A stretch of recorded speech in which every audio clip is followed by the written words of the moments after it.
What is up, guys? Welcome back to my channel. I'm Cassie from Anchored by Books, and today we're going to go over my March wrap-up. Now, I feel like I did pretty good this March. I read 4 books, one of which is small, but that's okay. So, the first one I read was Night by Elie Wiesel. This book is really small. This is actually reread for me. I wrote this back in high school. And this follows a boy, it's a true story about the author during World War II. He's Jewish. He had to go into a concentration camp or an execution camp. And it's just about his life and his time there. And he spent 3 weeks in Auschwitz, the most famous concentration camp. And then he ends up getting transferred to a couple different other ones. And it's just about the story of him and pretty much his father follows him throughout most of the story. So yeah, it was really good. I gave it 5 out of 5 stars. If you like World War II, if you like reading about concentration camps or learning more about them, I definitely say pick this one up and give it a go. This is a book, this next one, that everyone rants and raves about on YouTube, BookTube, and it is Cinder by Marissa Mayer. If you don't know what this is about, where have you been? This book is about a girl who is a cyborg, which means she's part robot and part human. She is a mechanic in the world of New Beijing, and there's something very special about Cinder. This book I really liked. I found it very predictable, but I still really enjoyed it, so I gave it 4.5 out of 5 stars. I'm definitely going to be continuing on with this series. Next, I read Amy and Roger's Epic Detour by Morgan Matson. This is my very first Morgan Matson and my very first contemporary of the year. Yay me.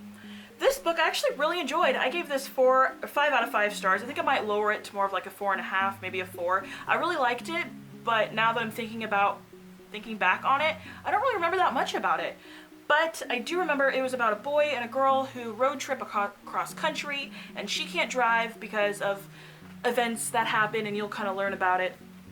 But I really liked it. I thought it was really fun. I really like that Amy and Roger, there wasn't like an insta-love kind of thing, because I feel like in most contemporaries there is. It's like, oh, I'm a boy, you're a girl, we're supposed to love each other, this is how this is supposed to work. I've seen you for 2 seconds, let's be in love.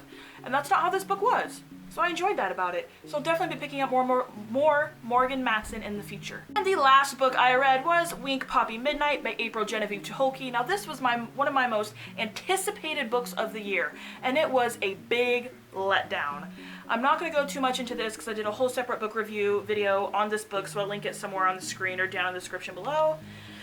I gave this, on Goodreads I gave it a 3 out of 5 stars, but it's basically more of a 2.5 out of 5 stars. It was weird, it was confusing, I didn't understand what was going on half the time, but I did like the gothic kind of creepy element about it. But I don't know, give it a try yourself. The cover's really pretty, but not my favorite book in the whole wide world. Even though April is one of my favorite authors, I'm still going to continue reading whatever she writes, but it wasn't my favorite.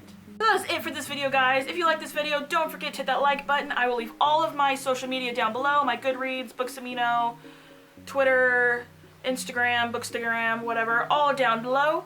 And I'll see you guys next time. Bye!